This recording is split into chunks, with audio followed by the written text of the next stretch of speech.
नमस्कार, छत्तीसगढ़ की तमाम बड़ी खबरों के साथ मैं हूं रेशमा। आइए देखते हैं आज की सुर्खियां। महतारी हुंकार रैली में केंद्रीय मंत्री ने कांग्रेस पर जमकर साधा निशाना। स्मृति ईरानी ने कहा, प्रदेश सरकार ने 16 लाख परिवारों की छत छीन ली। मुख्यमंत्री भूपेश बघेल पहुंचे जांजगीर चांपा जिले के ग्राम सेमरा। ग्रामीणों की मांग पर नवागढ़ में खेल मैदान सहित कई घोषणाएं की। यहाँ सरकार की और केंद्रीय मंत्री स्मृति ईरानी के दौरे को लेकर सीएम भूपेश बघेल ने कसा तंज। कहा, पहले बंद ट्रेनों को चालू करवाएं। यूपी की तुलना में छत्तीसगढ़ में महिलाएं सुरक्षित। प्रदेश की कांग्रेस सरकार के खिलाफ भाजपा महिला मोर्चा की महतारी हुंकार रैली में केंद्रीय मंत्री स्मृति ईरानी ने बिलासपुर में जनसभा को संबोधित करते हुए राज्य सरकार पर जमकर निशाना साधा है। उन्होंने कहा कि हाथ में गंगा जल लेकर छलने निकले कांग्रेस नेता बताएं, महिलाओं के साथ लगातार अत्याचार अपराध क्यों हो रहे हैं। केंद्रीय मंत्री स्मृति ईरानी ने कहा कि मैं सरकार से पूछना चाहती हूं कि विपदा की घड़ी में एक तरफ मोदी घर घर अनाज पहुंचा रहे थे, दूसरी तरफ यहां सरकार लोगों के घर में शराब पहुंचा रही थी। सब जानते हैं कि यहाँ की सरकार का रिमोट कंट्रोल किसके हाथ में है। सत्ता हो या संगठन, ये केवल पैसे लूटने का काम करते हैं। केंद्रीय मंत्री स्मृति ईरानी ने कहा कि छत्तीसगढ़ की गरीब जनता ने क्या पाप किया। सरकार ने 16 लाख परिवारों की छत छीन ली।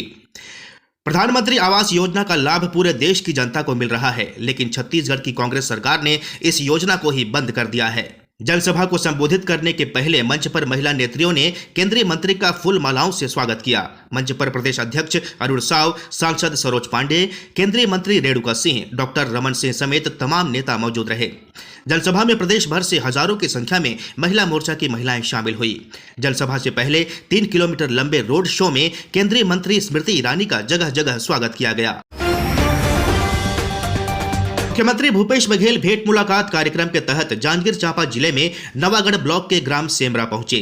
यहां सरकार की योजनाओं के बारे में ग्रामीणों से बातचीत की और ग्रामीणों की मांग पर नवागढ़ में खेल मैदान सहित ग्रामीण हित में कई घोषणाएं की। मुख्यमंत्री भूपेश बघेल राजधानी रायपुर से जांजगीर चांपा जिले के ग्राम सेमरा में अपने प्रदेश व्यापी भेंट मुलाकात कार्यक्रम में पहुंचे।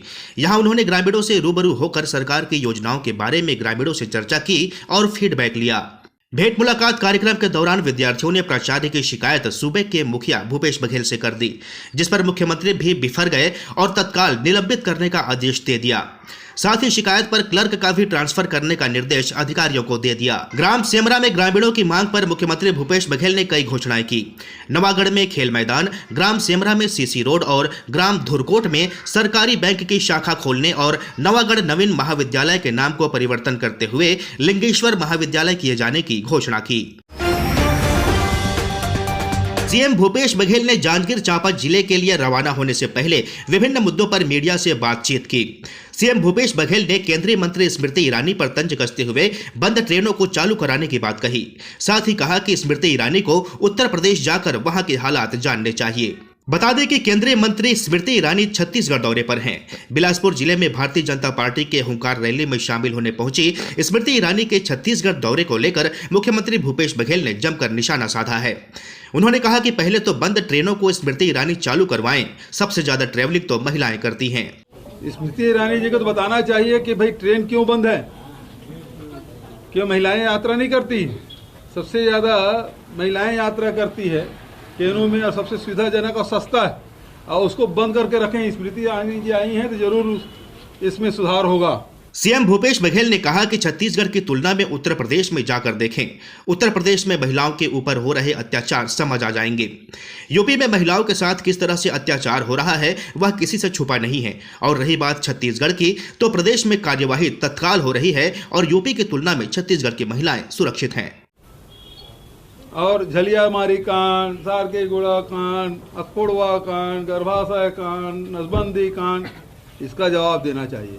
और इस तुलना करना है तो यूपी से कर ले, वहाँ कितना हो रहा है और यहाँ क्या स्थिति है। यदि महिलाओं का अत्याचार की बात है तो, और यहाँ जितनी भी घटनाएं हुई है सबके खिलाफ FIR हुआ है और सब में कार्रवाई हुई है। कारगिल योद्धा रिटायर्ड फौजी प्रेमचंद पांडे सहित ग्राम लिम्हा के ग्रामीण NH के अधिकारियों व अडानी कंपनी के खिलाफ आमरण अनशन पर बैठ गए हैं। ग्रामीणों का आरोप है कि NH के अधिकारियों की मिलीभगत से टोल प्लाजा के ठेकेदार मनमानी ढंग से भ्रष्टाचार कर रहे हैं। कोरबा एवं बिलासपुर जिले से लगे NH रोड के किनारे धरने पर बैठे ग्रामीणों के अनुसार सरकार को राजस्व की हानि हो रही है। वहीं लोकल लोगों को रोजगार देने की बजाय बाहरी लोगों को टोल प्लाजा में रोजगार दिया जा रहा है। ग्रामीणों का आरोप है कि पिछले 4-5 सालों से एनएच में उनकी जमीन अधिग्रहित की गई है, लेकिन आज तक मुआवजा नहीं मिला है। अनशन पर बैठे रिटायर्ड फौजी प्रेमचंद ने बताया कि अदानी कंपनी द्वारा एनएच 130 पतरापाली से बिलासपुर रोड की रिपेयरिंग में अदानी कंपनी द्वारा भ्रष्टाचार किया गया, जिसमें इन्विटेशन कंपनी द्वारा 9 करोड़ 34 लाख रुपए की पेनाल्टी लगाई गई थी। लेकिन एनएच के अफसरों की मिलीभगत से न तो पेनाल्टी की राशि वसूली गई और न ही कार्यवाही की गई। ग्रामीणों का कहना है कि जब तक उनके मुआवजे को लेकर उचित कार्यवाही नहीं होगी, वह भी अनशन पर बैठे प्रेमचंद पांडे के साथ आंदोलन करते रहेंगे। मेरा सरकार से मांग है, अडानी कंपनी द्वारा रोड में भ्रष्टाचार किया गया है, जिसका प्रूफ मैं आपको ये सामने दिखा रहा हूँ।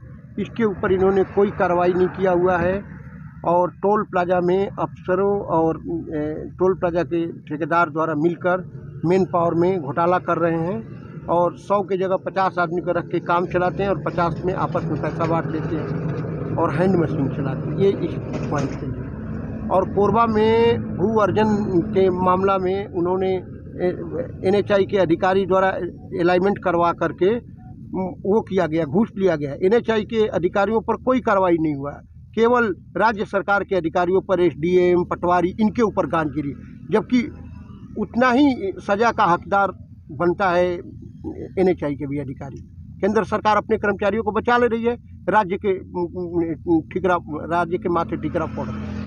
फिलहाल बुलेटिन में बस इतना ही। मुझे दीजिए इजाजत। नमस्कार।